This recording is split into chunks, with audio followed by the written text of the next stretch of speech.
ញ៉ាំផ្លែសារីរាល់ថ្ងៃមានដឹងទេថាផ្លែសារីផ្ដល់អត្ថប្រយោជន៍អ្វីខ្លះចំពោះសុខភាព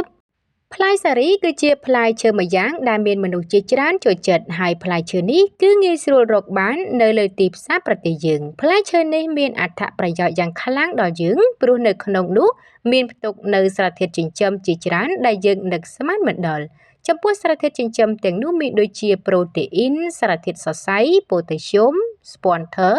វីតាមីន C វីតាមីន K និងម៉ាញ៉េស្យូមជាដើមខាងក្រោមនេះគឺជាអត្ថប្រយោជន៍មួយចំនួនរបស់ផ្លែសារីដែលអ្នកគួរដឹង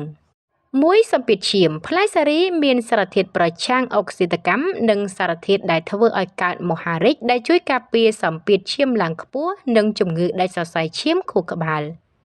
ពីបង្ការជំងឺមហារីកផ្លែសារីមានផ្ទុកទៅដោយវីតាមីន C និងទង់ដែងខ្ពស់ដែលដើរតួនាទីយ៉ាងសំខាន់ក្នុងការប្រឆាំងអុកស៊ីតកម្មនិងអាចការពារកោសិកាពីការខូចខាតដោយរ៉ាឌីកាល់សារីបានយ៉ាងល្អ3ការពារពោះវៀនបរិភោគផ្លែសារីទាំងសាច់គឺសម្បូរទៅដោយជាតិសរសៃខ្ពស់ដែលមានប្រយោជន៍ធ្វើឲ្យពោះវៀនមានដំណើរការល្អ4ជាតិសរសៃនៅក្នុងផ្លែសារីជួយការពារជំងឺមហារីកពោះវៀនធំបានផងដែរ5ផ្លែសារីការពារជំងឺបេះដូងជួយគ្រប់គ្រងកម្រិតជាតិស្ករនៅក្នុងឈាមសារីមានតួនាទីអាចជួយការពារជំងឺបេះដូងជួយគ្រប់គ្រងកម្រិតជាតិស្ករក្នុងឈាមពង្រឹងប្រព័ន្ធភាពស៊ាំជួយដល់ប្រព័ន្ធរំលាយអាហារនិងបង្កើនកម្រិតថាមពល